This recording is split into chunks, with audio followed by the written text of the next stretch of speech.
ধরুন আপনার জ্বর হয়েছে বা পেটে ব্যথা হয়েছে, আপনি 2-3টে ওষুধ খেলেন, সারলো না। তারপর আপনি কি করলেন না, ডাক্তারবাবুর কাছে গেলেন। ডাক্তারবাবু 2-3টে মেডিসিন প্রেসক্রাইব করলেন, তার সাথে কিছু রুটিন ব্লাড টেস্ট দিলেন আর বললেন যদি জ্বর না কমে করিয়ে নিতে। তো ওই মেডিসিন খেয়ে আপনি তো সেরে উঠলেন, তাও ভাবলেন যে রিপোর্টসগুলো তো কখনো করায়নি, করিয়ে নি।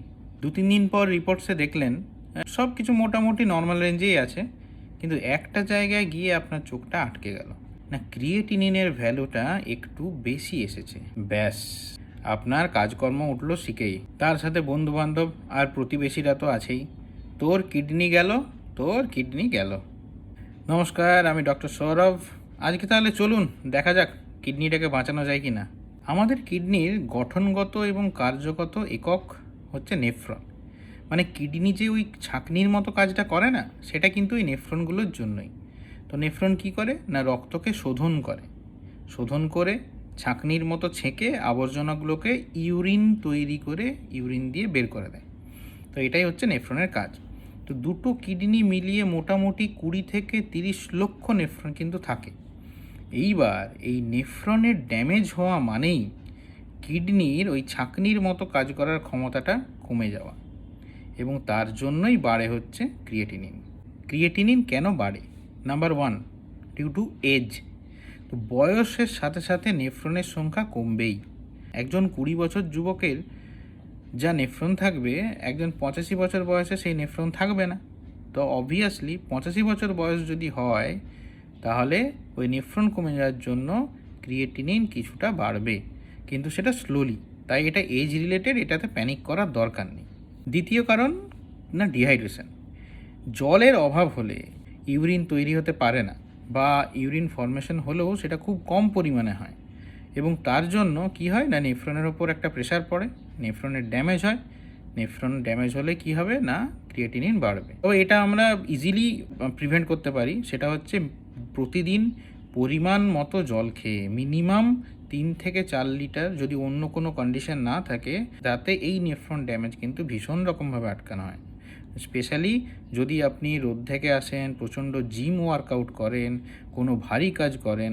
3rd নাম্বার কন্ডিশনটা হচ্ছে infection, mainly urinary tract infection, UTI যেটা আমরা বলি।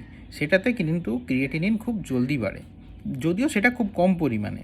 তাই সঠিক সময়ে চিকিৎসা এবং ডাক্তারবাবুর অ্যাডভাইস অনুযায়ী সঠিক অ্যান্টিবায়োটিক যদি প্রয়োগ করা যায়, তাহলে কিন্তু এই ইনফেকশন কন্ট্রোল হয়ে যায় একদম, এবং বা ক্রিয়েটিনিন যেটা বেড়েছিল সেটাও কমে যায়। 4th কন্ডিশন হলো অনেক দিন ধরে অপ্রয়োজনীয়ভাবে দোকান থেকে কোনো পরামর্শ ছাড়াই ব্যথার ওষুধ কিনে খাওয়া।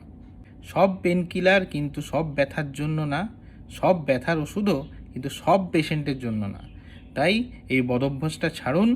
শরীরে কোনো দীর্ঘদিন যদি ব্যথা থাকে, আপনি ডাক্তারবাবুর পরামর্শ দিন এবং সেই অনুযায়ী ওষুধ খান। লাস্টলি বলবো, কারো যদি কখনো ক্রিয়েটিনিন বেশি আসে, সবসময় ফার্স্টে আমরা কি চেক করি না, ব্লাড সুগার আর ব্লাড প্রেশার। আনকন্ট্রোল ডায়াবেটিস বা আনকন্ট্রোল হাইপারটেনশন যদি থাকে, তাহলে সেটা ক্রিয়েটিনিন বাড়াবেই। কারো যদি সুগার বা প্রেশার ধরা পড়ে, আপনি শক্ত ডাক্তারবাবুর সাথে যোগাযোগ করুন এবং পরামর্শ মতো ওষুধ খান। Medicine and change of lifestyle creatinine কেন, ক্রিয়েটিনিনের বাবাকেও কমিয়ে দেবে।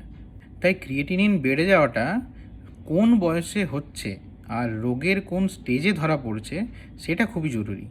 কারণ সঠিক সময়ে সঠিক ট্রিটমেন্টে অনেক কিছুই কন্ট্রোলে আসে। তাহলে ক্রিয়েটিনিন বেড়ে যাওয়া মানেই জীবন কিন্তু শেষ নয়। কি ওই গোমড়া মুখে হাসি ফুটলো তো? ব্যাস, আর কি, নিশ্চিন্তে ঘুম দিন। আজ তাহলে এইটুকুই, দেখা হচ্ছে পরের ভিডিওতে। Bye bye.